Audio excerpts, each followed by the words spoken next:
Milyonçu qardaşların yarım milyardlıq cinayəti. Məhkəmədə gərginlik yaşandı.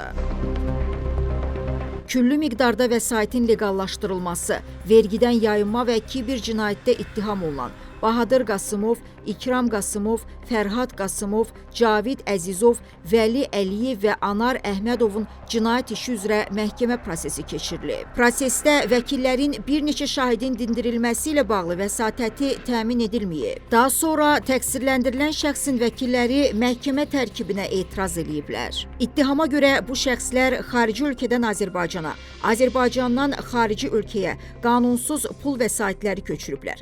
Həmçinin qanunsuz olaraq bank fəaliyyəti həyata keçirməklə küllü miqdarda vergi ödəməkdən yayınıblar. Dəstə üzvləri bu işlərlə bağlı öz aralarında vəzifə bölgüsü də aparıblar. Pulların legallaşdırılması Bakının Yasamal rayonunda, İstanbul və Dubaydakı ofislərdə həyata keçirilib. Şirkət vasitəsilə xarici ölkələrə ümumilikdə 254 milyon 409 min 947 manat qanunsuz pul köçürülüb. Həmin vəsaitin 1%, 2 milyon 500 min manatı xidmət haqqı kimi onların özünə qalıb. Axtarışlar zamanı 1 milyon 500 min dollar, 1 milyon 400 min manat, Amerika Birləşmiş Ştatları istehsalı olan odlu silahlar, ümumi dəyəri 1 milyon manata yaxın qiymətləndirilən 100-ə yaxın qızıl brilyant əşyalar tapılıb.